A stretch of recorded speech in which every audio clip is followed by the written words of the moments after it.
弟兄姊妹平安，我哋今日咧一齊繼續讀以弗所書第3章1至6節。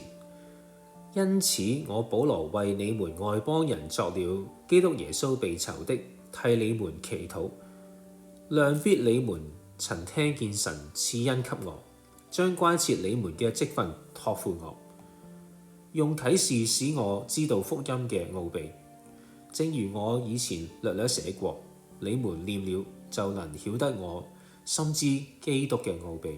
這奧秘在以前世代沒有叫人知道，像如今藉着聖靈啟示他的聖使徒和先知一樣。這奧秘就是外邦人在基督耶穌裏藉着福音得以同為後嗣，同為一體，同蒙應許。弟兄姊妹啊，今日咧，我哋有冇諗過神喺我哋嘅生命裏面咧，到底有啲咩計劃，有啲乜嘢嘅呼召呢？喂，其實咧，呼召咧可以好簡單嘅喎。呼召咧係一種生活，我哋要透過今日嘅經文咧，提醒我哋一樣嘢啦，我哋要好簡單、好適當咁回應神嘅呼召，就喺我哋今天嘅生命裏面。保羅話咧，佢知道佢自己嘅呼召咧，唔係因為自己諗出嚟嘅，而係咧神透過啟示咧，係讓佢明白嘅，係好似密碼鎖咁。你打開密碼鎖嘅嗰道門咧，如果冇人話俾你聽個密碼咧，點打都打唔開。感謝神啦，佢已經將呢個密碼咧講咗出嚟啦，就係透過耶穌基督，透過聖經唔單止打開咗道門俾我哋，仲邀請我哋行入去經歷佢嘅豐盛嘅恩典同埋祝福。其實個問題就係有好多時咧，我哋企喺門口，即係冇走入去，就冇一個豐盛嘅人生啦。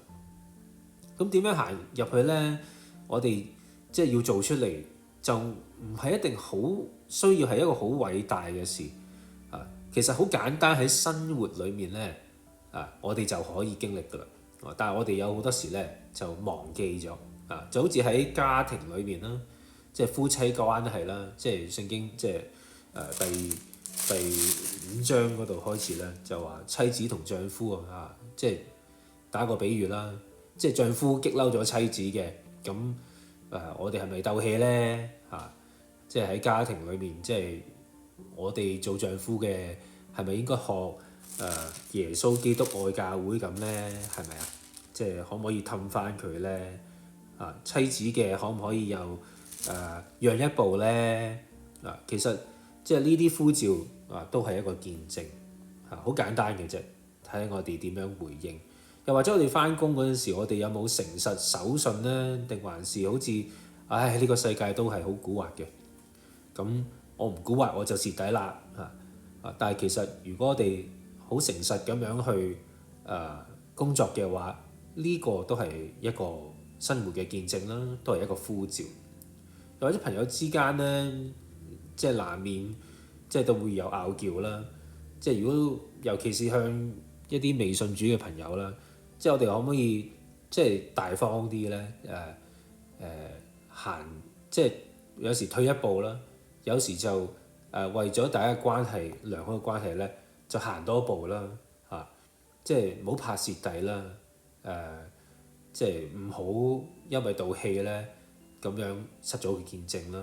所以咧，我哋喺朋友或者家庭或者工作有其他生活嘅裏面嘅點滴，都係可以回應神俾我哋嘅呼召。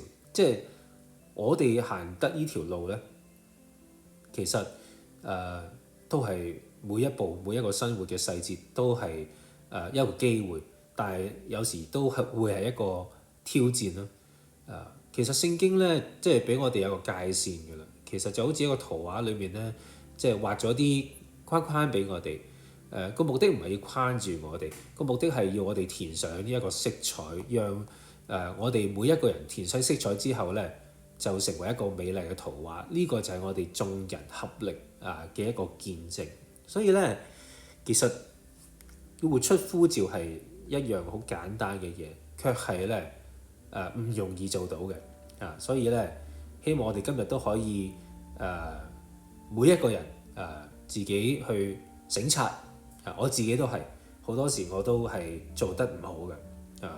咁不如咁啦，我哋一齊祈禱，睇下點樣我哋一齊可以做得更加好。求神俾智慧同力量俾我哋，好嘛？我哋一齊祈禱。